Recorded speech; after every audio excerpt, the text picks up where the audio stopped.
Hello, this is Wade Frazier. This is May 20th, 2026, 9:57 a.m. So, my work, I've been writing publicly for almost 30 years now, almost nonstop. And I've met lots of people through my public writings. One of them, a guy named Serg. Serg lives in the Philippines. He stumbled upon my work think through the American Empire essay back in 2010, maybe something like that, long time ago. And so he actually created a Substack, his own Substack site last year, and I've been waiting for his, waiting for him to write ever since. And I've been encouraging Serge for a long time to write publicly, and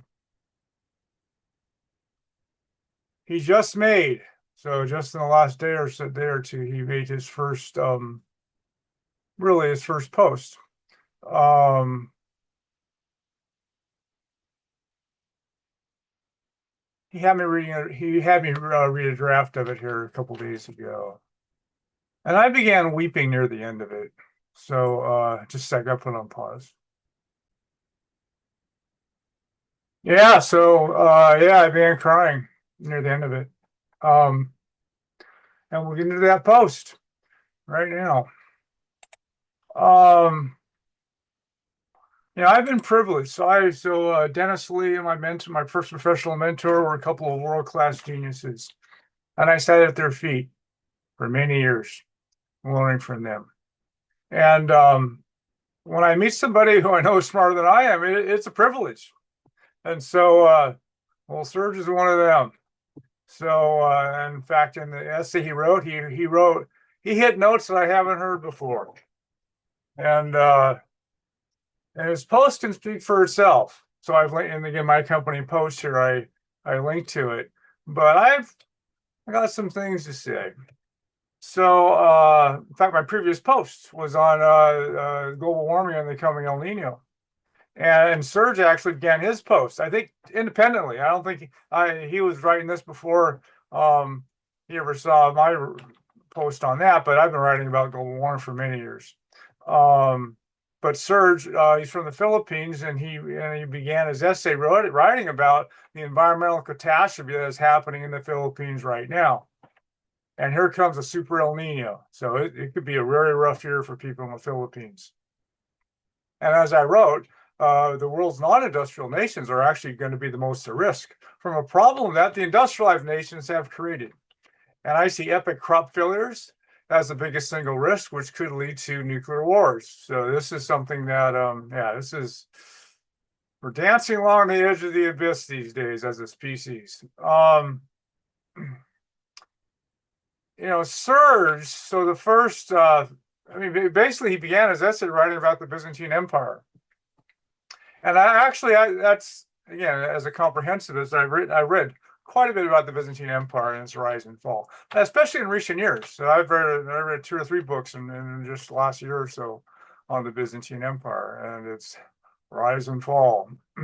But it was a pleasure to read Serge's account of it.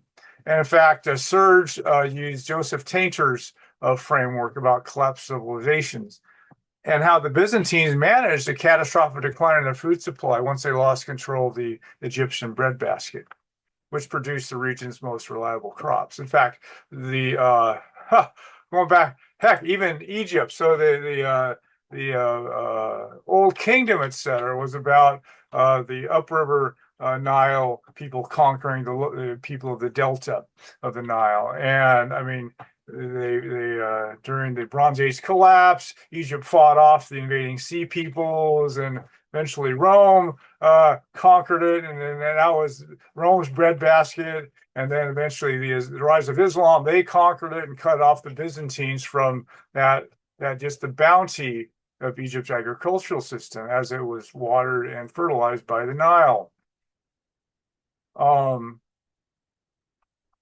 Yeah, so anyway, so he wrote about that, about how the Byzantines had managed a catastrophic decline in their food supply. Once they lost part of the hinterland, and that was probably the biggest single piece of hinterland was losing that.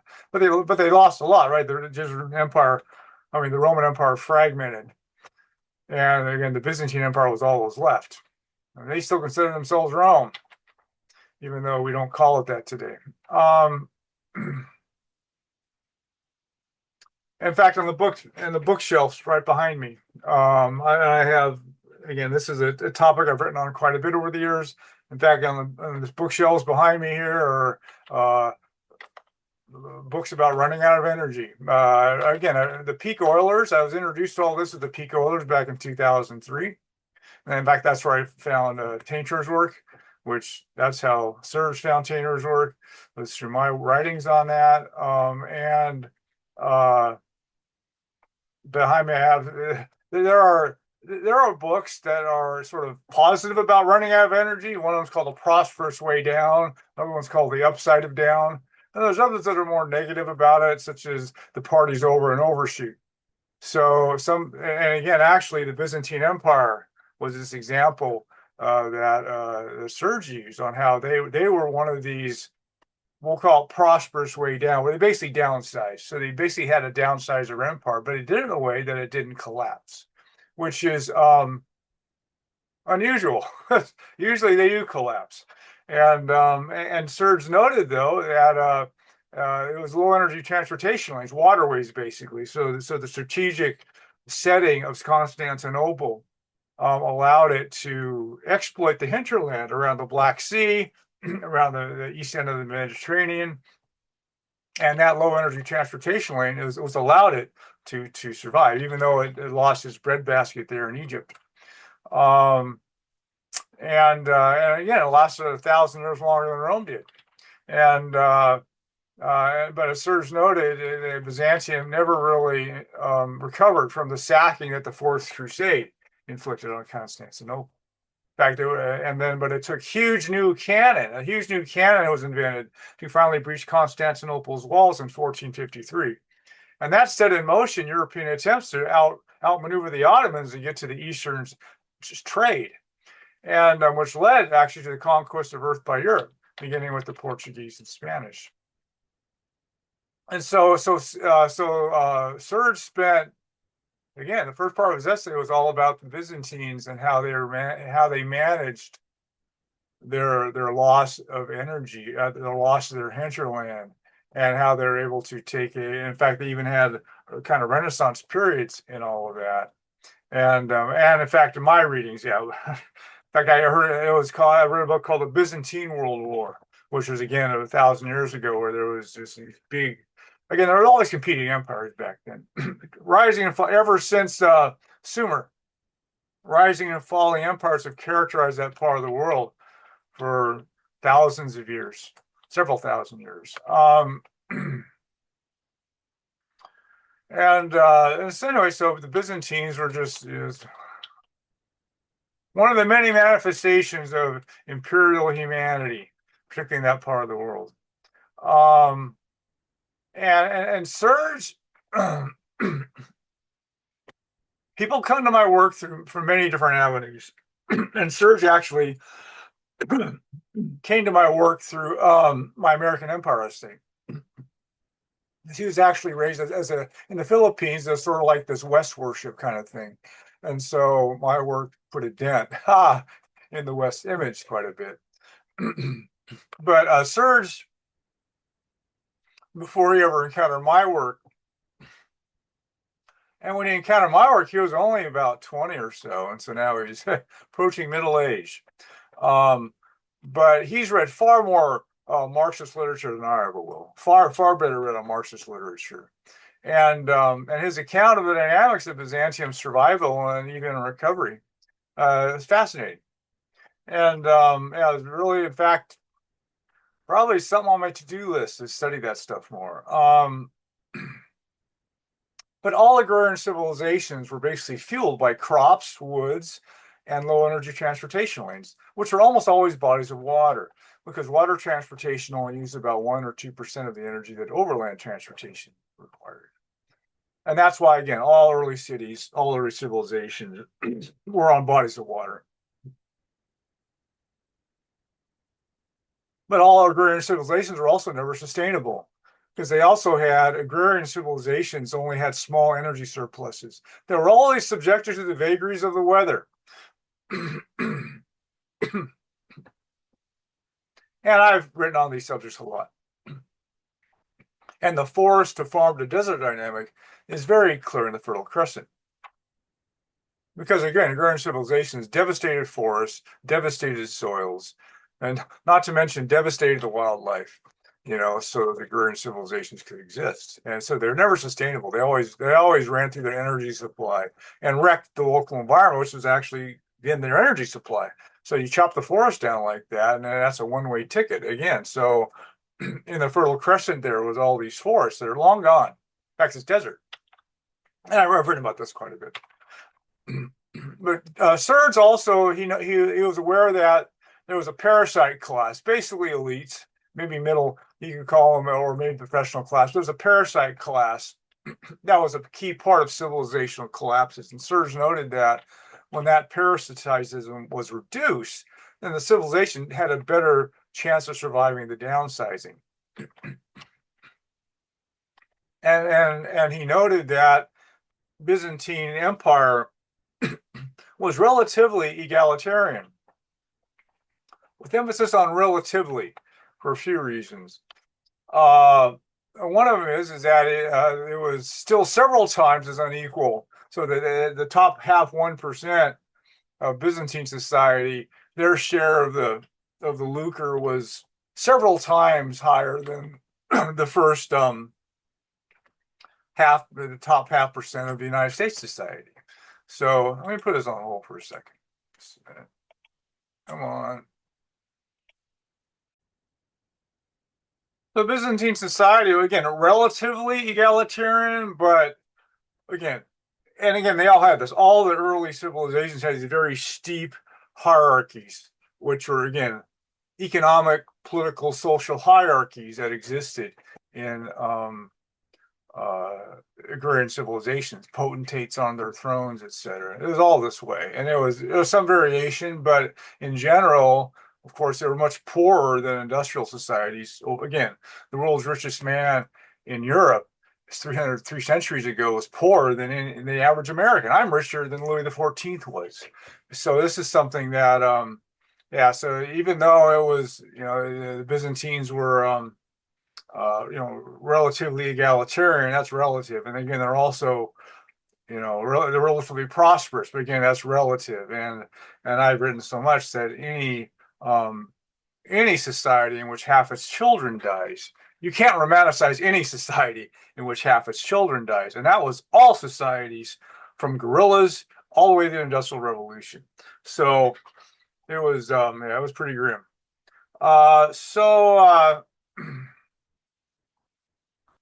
But he wrote about how the Byzantines, though, were an example of how they, again, managed their relatively prosperous way down. And but again, as a Westerner, it was initially shocking to me as a Westerner. Again, how to say it? My days in Skid Row, Los Angeles, definitely woke me up to how grim lives can be.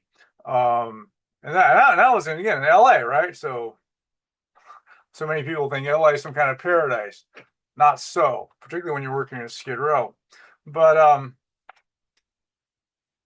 what became clear to me over the years is the daily brutalities of life in pre-industrial societies. Always, it was just, again, half the children died. And just slavery was legal, normal. All that kind of slaughtering your neighboring society, etc. And hunter gatherers. That was all typical behaviors. Again, goes back to chimps. And so this is something that Westerners have a difficult time even comprehending the lives that people live in pre-industrial societies. But we all stand on the shoulders of those earlier epochs. So innovations of agrarian civilizations eventually led to industrial nations. So I guess we should be grateful. But when the Ottomans finally conquered Constantinople, and that was the end of the Byzantine. That was the last dying gasp of the so-called Byzantine Empire, which was a shadow of itself by that time. But all these Byzantine scholars from Constantinople fled to Europe. And actually, that hastened the rise of humanism and Europe's Renaissance, because the Catholic Church burned all those Greek works as pagan, etc. So, yeah, so we have, yeah, so that was part of what happened. Almost sank the Ottomans to that. And Serge really got into the energetic framework of Byzantium. It's a classic instance of the discussions of what my imagined choir will have. And then Serge is something that was brilliant in my estimation. He basically segued to a discussion of the United States when the United States reached peak oil in 1970, had its first energy crisis in 73, 74. And the cheap energy that it fueled humanity's most prosperous era. The post-war boom is the most prosperous era in the human journey. I grew up in it. And so mom could stay at home. Dad would work 40 hours a week. Nice house in the burbs, all this kind of stuff. Those days are gone in the United States. And what Serge discussed was that when the United States reached peak oil, then what happened was that the New Deal and all the socially progressive stuff that happened, during the post-war boom, we couldn't afford it any longer, and so the social programs, et cetera, that existed, they all started withering away. And then there was this rise of neoliberal ideology, which is basically the worship of the market, worship of free markets. And as I found out the hard way, there are no free markets. But in the Taintarian framework, it was basically this increase in complexity. So the loss of energy was reacted to by this increase in complexity, which was ultimately won't work. So it's just kind of trying to patch the hole. As Tainter noted, complexity is funded by energy.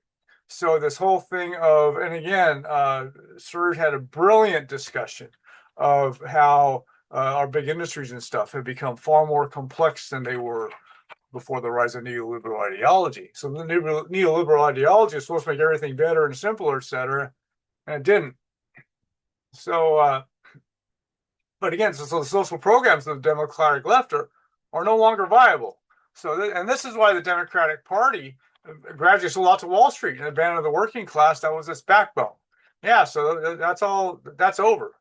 And so, yeah, we ran out of energy, even today. So the average American consumes about, I think, 15% less energy per capita than they did when I was a kid. Yeah, that's a decline. That's a decline in standard of living, which I could, and I've written about this on and on, so I don't need to belabor it. And so that was really, yeah. So this was again a great discussion of how the United States is reacting to its loss of easy energy, easy oil. Yeah, the days of easy oil are over. And then came the section that made me weep by the end of it. And again, my work is about making what I call the fifth epoch happen. Okay, and my primary task right now is just getting people to imagine the fifth epoch, which is far harder than one might think, even with shows like Star Trek. But if I can find 5,000 people who can just imagine and discuss this choir to come together with, again, this high-level discussion of, again, a comprehensive perspective of how our world actually works, not all the ideological tripe that's out there, then it's going to be time for what I call the love and alignment approach to ushering in the fifth epoch, which would be a healed humanity and planet, which would be based on our energy practices, which all the previous epochs also were. So, and Serge just sort of, he didn't get into the depths of it. And that's probably appropriate because he hasn't been in the field, but I can speak that free energy technology, anti-gravity technology, exotic materials, all this stuff's on the planet and older than I am, but it's being suppressed from public awareness and use by the greatest cover-up in world history, orchestrated by the global elite. And the global elite are not Bill Gates and Elon Musk and Donald Trump. Those guys are they're down the food chain away. So the people who really own the world, you've never heard of them. And there's been some organizations named, but as far as individuals go, nobody knows. And so, and this is because they know that if they come out of the shadows, it's going to be game over. There's not very many of them. They have quite a technological advantage over the rest of us, but there's not really many of these people, and they are keeping the lid on this for reasons of earthly power. Because the fifth epic means the end of scarcity, the reign of abundance, and it'll mean the end of elites. It won't make any sense anymore. Everybody will be richer than Bill Gates, just like I'm richer than Louis XIV was. So,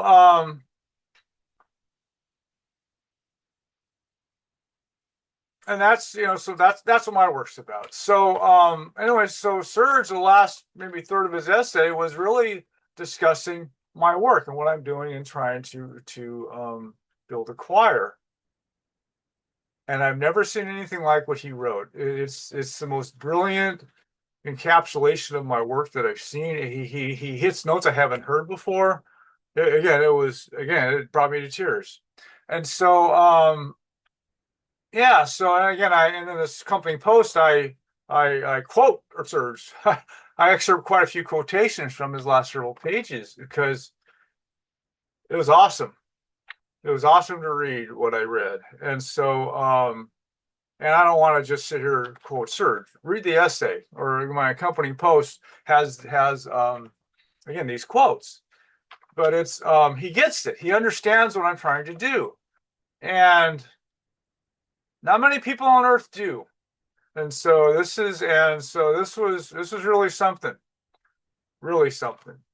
And he gets it that, and again, Serge and I have been interacting for almost 15 years, I think. So it's a thing where he gets, again, so I say electoral politics. All the usual lefty activism and stuff is useless for this epical task.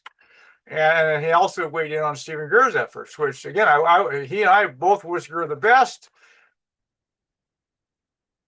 We sure would love to see his approach work. We have our doubts, and again, I'm doing something different. I keep getting encouraged to hang out with Greer. I'm not going to, and I'm doing my own thing. I'm doing something that nobody else on earth's doing, and so I need to do it. I've devoted my life to this approach. So, or actually, how to say it? It took many years to come to my approach, and for the last 20 years, this is what my work's been about: is this approach to a healed planet and humanity. And again, also Serge thinks that Greer's approach probably won't work. We would love to be wrong, but how to say it? I'm not going to hang my star on what he's doing. I got to do my thing. And again, what I'm doing may help a little, may help a lot, but it's not going to risk anybody's life if people heed my cautions, and they won't. Yeah, the people I'm looking for, if they heed my cautions, they won't get into trouble. They'll be safe. And again, so Serge is quite well read in Marxist literature, and I've done my fair share of study on the topic, but not like Serge has, or I never will. So it's just something. It'd be like so many books, so little time, and so it'd be nice if I could. I don't think it's going to happen in this lifetime. I think I'm going to study a whole lot more of Marxist thought, but what I did understand though through my studies is that the Marxian ideal is realized in the fifth epic. It's what they call communism.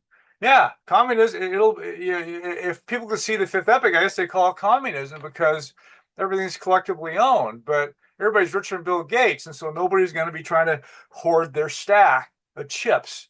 That mentality will disappear. In a world of abundance, that mentality makes no sense. And I've given examples of it. And again, many years ago, I gave an example of, and again, there was actually a Star Trek Next Generation, which I think my favorite Star Trek series. There was a guy who was a corporate raider who ended up being frozen for a couple centuries or something. And he wakes up above the Enterprise, and the first thing he wants to do is talk to his broker. And Jean-Luc Picard tries to gently tell him, "Don't have to worry about that now." And but where I'm going with this is imagine some corporate raider, or maybe most people actually, all of a sudden they're beamed aboard the Star Trek, 300 years from now, and they could replicate whatever they wanted to. You know, some people will go crazy and replicate piles of gold and stuff and piles of food and virtual harems and all this kind of stuff. But after a few days and they didn't get over it, maybe Counselor Troy would approach them and gently ask them what they thought they were doing. And they would eventually realize that their behavior was insane in that world. Yeah, so no reason to hoard anything and replicate piles of gold or something when it's just you don't need to do that anymore. It doesn't make any sense anymore. So the Marxian ideal is realized in the fifth epoch. Yeah, but again, it's a world even Marx couldn't even imagine. And so, but as my metaphysical mentor Seth said, the means become the ends. So every step toward an ideal has to be worthy of it. And Marx lived in brutal times. So he lived in a very brutal era. Well, it's all, again, until industrialization, it was always brutal. But those early days of industrialization, Marx's anger at capitalist exploitation, et cetera, was merited. I mean, I get it. But his whole thing of revolutionary violence and revolutionary terror, et cetera, to me, that was his Achilles heel. His advocacy of violence as a way to make it happen. I don't think so. Again, it defeats the ideal. And so, and materialism, again, and I think it arises from a materialistic perspective. And so materialism will also die in the fifth epoch, just as all of today's dominant ideologies will. And they're all rooted in scarcity. And this is something that I realized a generation ago, again, after reading Bucky Fuller's work, after, again, I started studying the peak oilers and the tainters, et cetera. And I eventually realized that all the diamond ideologies are rooted in a scarcity assumption. And so a world of abundance makes them all obsolete.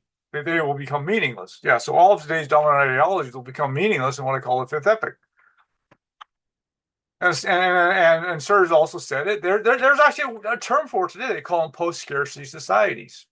And so a true post-scarcity society, then scarcity and its attendant fear will become obsolete. It'll become part of the dustbin of the human journey, just as slavery is, this kind of thing. And so, it'll be obsolete. All that stuff will become obsolete.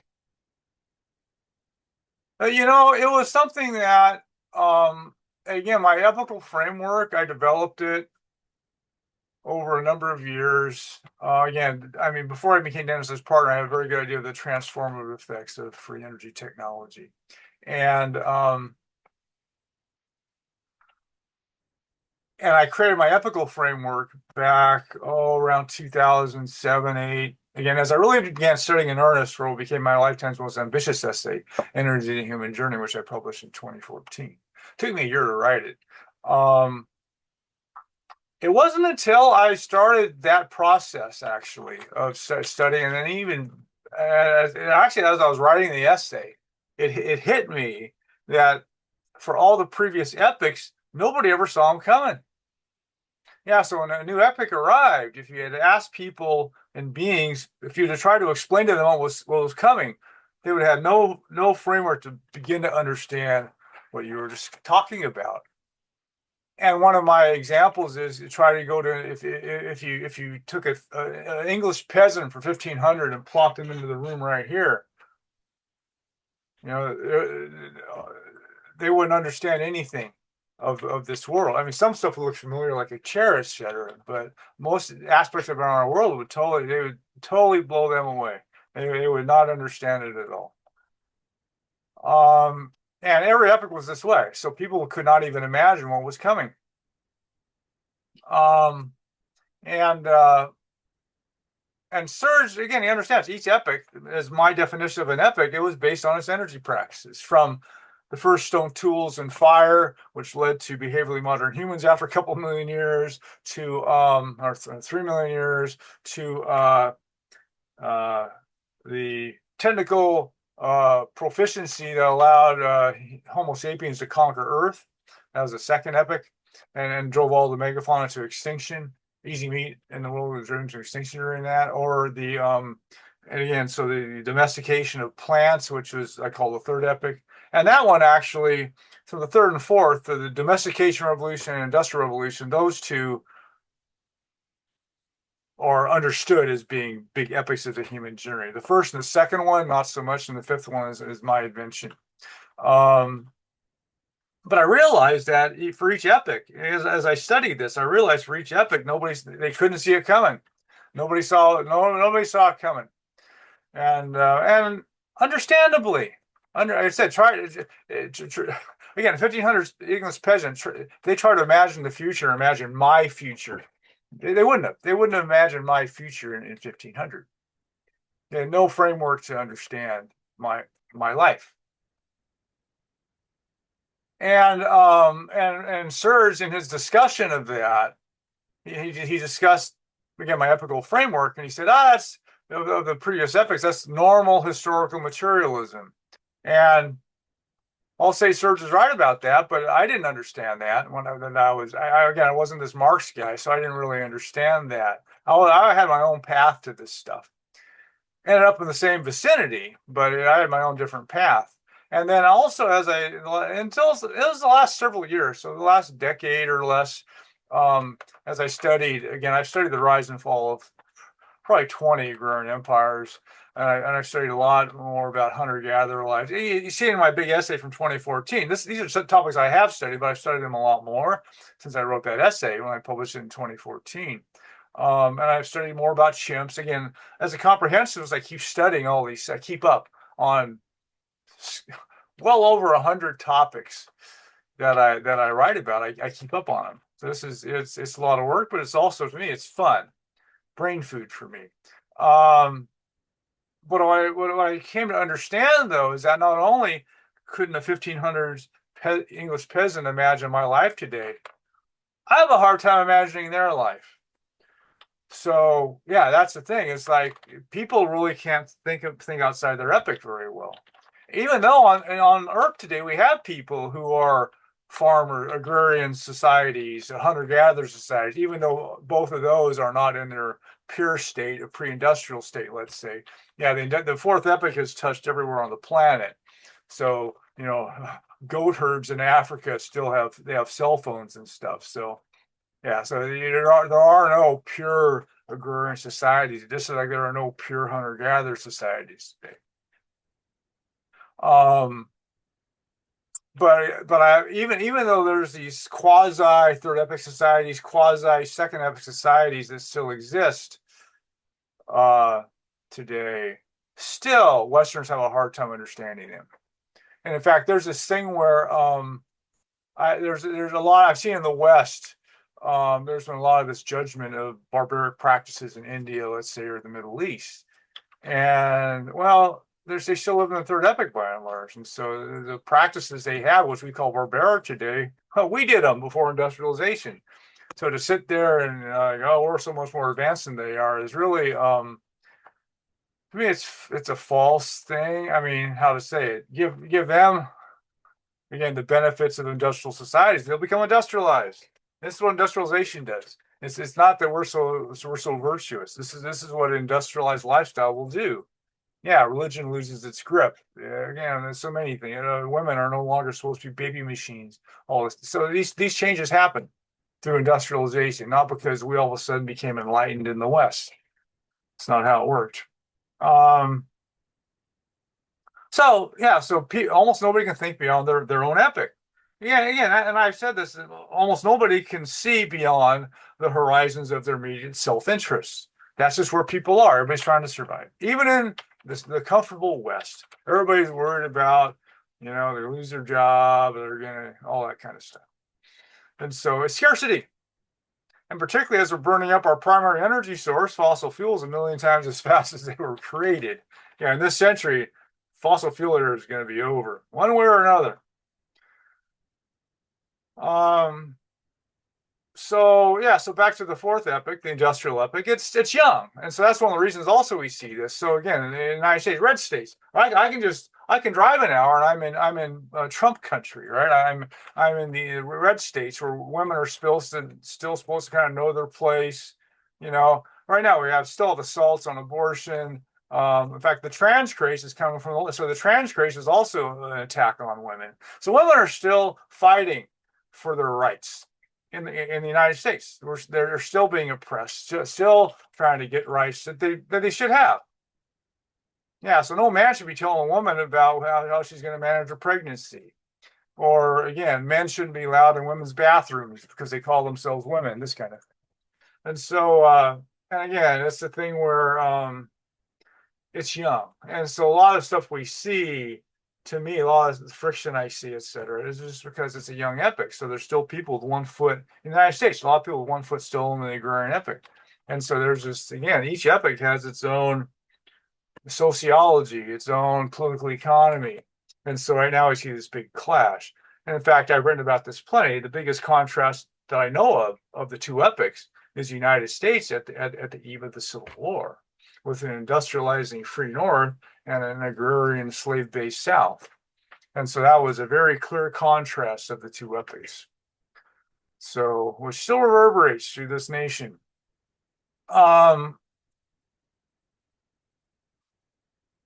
So Sirs then again he began a discussion of my work in ways that I haven't seen before. And again, it was some stuff that made me think about Serg was writing that. And that's a blessing. I mean, yeah, any in fact, I write about it a little later in this book memo here, but it's a thing where Ed Herman came up with the propaganda model of media performance. Noam Chomsky is considered the kind of the co-author, but it was Ed's invention.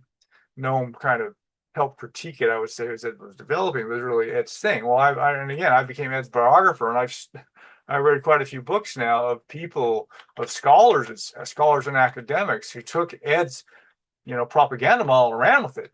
And they're out there using it, and they're out there exploring it, and they're also coming up with their own new news filters, etc. And a scholar can't ask for more than that. And so his propaganda model has outlived him, which is no scholar can ask for more. And Ed's propaganda model will be relevant as long as there's a capitalist media. And so anyway, so Ed's work has lived on, and it's become meat, is grist for the mill of future generations. Yeah, no, a scholar can't ask for more than that. And so what's happening, what Serg is doing is kind of what I saw people doing with Ed's work, is taking the ball and running with it. So Serg is actually taking my ball and running with it, which is heavenly to see this. This is what brought me to tears, because I'm no longer a voice in the wilderness. So, and then he discussed my journey's primary lesson, which is personal integrity is the world's scarcest commodity. It's also its most precious. And Serg writes about this. It's like it's the scarcest, but it's also the most precious. And I argue, and Serg gets it, that it's deficits in our collective integrity and sentience, which finds us in this situation. To blame elites for this and blame the global controllers, etc., for the global elites for the situation is the victim's game. And as Serg even said, it's like under this current paradigm and the current framework of understanding, and this is what's happening. There's churn at the global elite level. So it's like, and if there were no global elites, we'd invent them. So again, this is what a world of scarcity and fear looks like. And so this is sort of these global elites that hide in the shadows and pull the strings with technologies that are 1,000 years beyond what the mainstream is. You can see in the mainstream today. This is an outcome, some would argue a predictable outcome of the trajectory of the human journey. And then Serg, in fact, I call it. It's over 20 years ago, I wrote an essay called Hooked on Scarcity, which is I saw this where I'm trying to free energy and abundance, etc., and people will avert their eyes and all they can think about is scarcity and fear, and they couldn't see it. Even when they pretended to see it, but they really couldn't see it. And Serg, he remarked the same thing. He said, in fact, people were so conditioned by scarcity, they can't see beyond their scarcity-based conditioning. And he wrote that this the change that needs to happen for the fifth epoch to happen has to happen inside people first. Amen.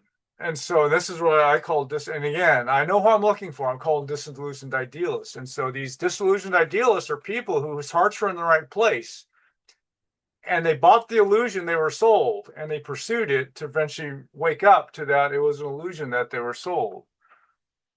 And again, Dennis Lee's a good example. Ralph McGee is a good example of it. These idealists. Heck, Mr. Professor is another great example of this, where these Boy Scouts and Girl Scouts who pursued these ideals that they were sold, whether it was the American dream or free markets or the scientific ideal, all these things, and then they realized that it really didn't exist, and then they woke up. And I can work with those people because if you wake up, you only have to wake up once, in my opinion. And once you do, and what I'm here to help, I'm here to help shorten their learning curve because I did it the hard way. Because I woke up the hard way, and then what happened was I started looking around. I started seeing what I was seeing, and I eventually began to generalize it. Oh, this is the same principle playing out over and over. Whatever the discipline was, whatever the nation was, I said the same thing over and over. Scarcity. And so, and I'm here to tell people that if they found it in the CIA or the energy industry or as a teacher or whatever, I'm here to tell them that they encountered a universal condition, and they just encountered how it looks in the energy industry or in the military or in medicine. This is universal prevalent. This is how all the rackets have a similar sociology. And almost everybody's asleep. This is the issue. So 70% of medical professionals are totally oblivious to the fact that they are cogs in a racket. That causes immense suffering and death. And about a quarter of them kind of they sort of have these nagging at night when they're in bed, these nagging doubts about what they're doing. But pays well and they're not going to rock the boat, so they just they drink more. And then there's about 5% who woke up. In fact, some of those awakened are ones running the system. They know what they're doing. This gets, conspiratorial, but there's people, this isn't all just a structuralist thing happening. There's definitely people at the top who understand what they're doing. And then there's people who woke up who realized they got reality, but it's also harder just to speak out about it. And not just about, the elites tackling you. If you speak out like that, all of your friends and associates and stuff will attack you also, because you're calling the game what it is. Nobody wants to hear it. And this is, again, the free energy newcomers all have to learn this lesson. They think they can run out and tell their friends and family and businesses and their colleagues and stuff about the gospel of free energy, et cetera, only to have their career get terminated, only to be ostracized, et cetera. And so this is the problem. Serg understands this. And yeah. So, and Serg says, global elites are only a symptom, and I'll agree with that totally. And so, so I'm almost parroting my work back at me when I'm quoting Serg, but it's the thing but Serg he gets it in a way that is extremely unusual. And so this is what brought me to tears. And so, so there's all ideas, all the last several pages of Serg's essay. I mean, these are ideas that all can be found in my work, but to see him discussing them like he did was really amazing.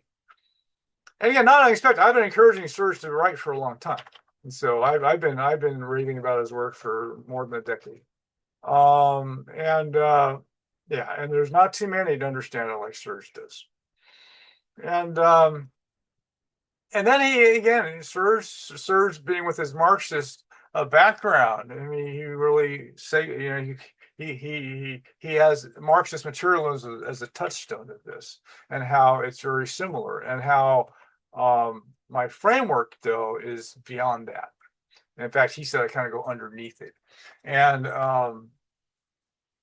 because again, the pervasiveness of our scarcity-based conditioning is everywhere. And so it's escaping that, which is the key to the people. For the people I'm looking for, that's going to be the key. And it happens with each person, and you can only get there through experience. That's what I learned. Even though Serg hasn't been to the meat grinder of pursuing free energy, etc., But living in the Philippines is its own meat grinder. And again, this is why I actually had hoped that I would find more people in, non-industrial societies who contribute to this. Their lives will improve the most dramatically with the arrival of the fifth epoch.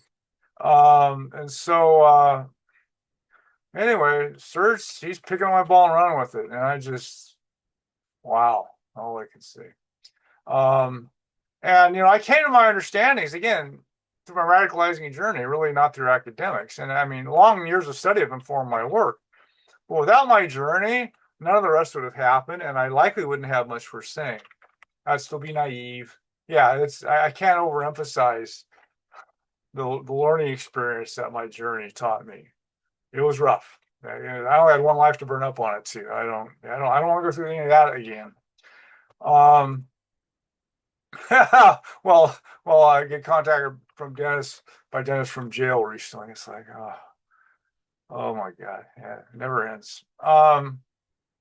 So anyway, so I quote Serg quite a bit in my company post, and I'm not going to just regurgitate his thing, but there are some juicy nuggets in that. And like a sentence where he wrote, the threshold towards joining the choir is interior and immaterial, which means it can be crossed from anywhere and is guaranteed from nowhere. And this is what I said, anybody can do this. So this is, you don't have to be rich to join the choir. You don't have to be, you don't have to be, again, I don't think, I've done this to where I don't think people need to be that intelligent. Although, again, Serg, I can tell this kid's smarter than I am. So it's a thing where, so far it has been people with genius levels IQs, and this has been what it's been so far. But I don't think it has to be. I don't think it has to be people that are geniuses. If it's all geniuses, I doubt my program's going to work. I think so. Yeah, and I designed it. So my big essay said there's popular science. People don't need to be physicists or mathematicians to understand this stuff. It's really, to me, I don't think it's that hard. There's a lot to it. There's a lot of it. But I don't think it's that hard to understand the gist of my message. I don't think it is. Anyway, so Serg just there were all these nuggets, and again, they were restatements of my work to a degree, but in ways, and with his own spin on it, let's say, that was like, oh, isn't that an interesting way of looking at it? So yeah, it was an honor and a privilege to read Serg's posts. And literally, his posts could be the basis for 100 more posts. No problem. And it's and one of the things he mentioned is, again, the technology for this is already here. It's on the planet. It's older than I am. I had a friend who was kidnapped and shown this technology over 30 years ago. And in my circles, that wasn't an unusual experience that my friend had. This is when you start playing these levels. If you survive the experience, these are the kind of experiences that you have. Believe it or not. And again, and Serge wrote that my choir, where it comes in, is an accumulation of consciousness-based shifts that collectively makes it impossible for the fifth epoch to remain unimaginable and that door to remain be closed. Yeah, so and I've written about this. One of my favorite sayings of mine is that the greatest triumph of the global elite is to make the fifth epoch and a world of abundance, etc., unimaginable. That is their greatest triumph. And humanity does almost all the work for them. Again, back to integrity and census, etc. So this is the thing. So blaming them is just really counterproductive, in my opinion. And this is where the conspiracists, that's what they love doing, is blaming the evil elites for our woes. And it's like, nah, they have a role to play, absolutely, a big role. They punch above their weight, but we are responsible for the situation we find ourselves in, not them. So, and then I think I mentioned it earlier that Serg, no, I didn't. I don't think I did mention this. So for me, as I was doing this, I'm trying to, again, looking for people who can get it with this tool called the internet, which allows me a global reach. my experience has been most of my audience though is Westerners, particularly Americans. And so, and is it just because I write in English? I don't think so. I think it's because there's too much, like sort of some peasant in China, let's say. There's too much epical distance, right? So from their lives as a peasant there's too much social um how to say it, mental distance to cover to get experiential also to get where I am. So to me, I figured it'd probably be people in the fourth already living in the fourth epic that could really be a part of the choir. For the people who are living in, the what used to be called the third world or non-industrial nations, it's too much distance for them to cover mentally and emotionally, and they're usually just trying to survive, so they don't have time to read my work, etc. And so I was like, I welcome them, but very few have ever shown up from non-industrial nations. Well, Serg is from the Philippines, and it's not an industrial nation. And as you read at the beginning of his essay, what life is like in the Philippines, it's pretty grim stuff. Like an American, if an American lived in the Philippines, they would find it intolerable pretty quickly. And so but there's Serge doing it. So he's doing it there in the Philippines, and he's a busy boy. If Serge can do this, then I'm like, huh, then I think more people from the non-industrialized world can do this. But Serge has gotten my work better, I think, than anybody else that I've seen.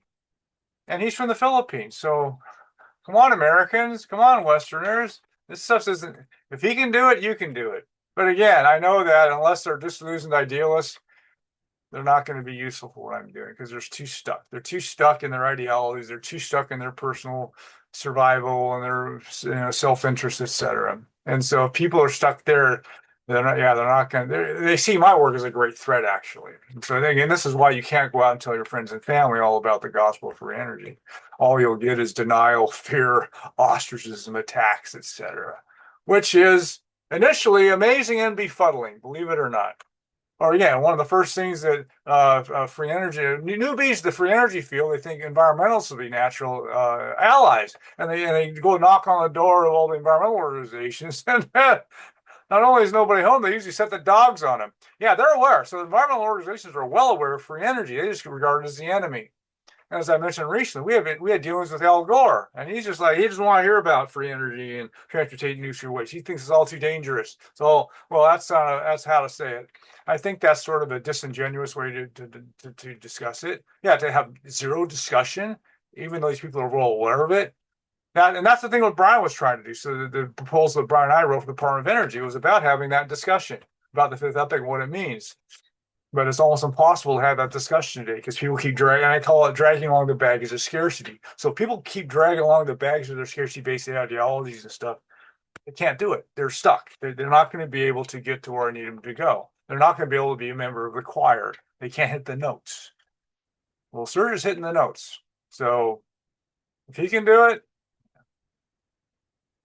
anybody can do it, in my opinion. But many are called and few are chosen. So I only need 5,000 people for my plan to work. If I can find 5,000 people concerning this all abundance, it will work. We will have the fifth epic.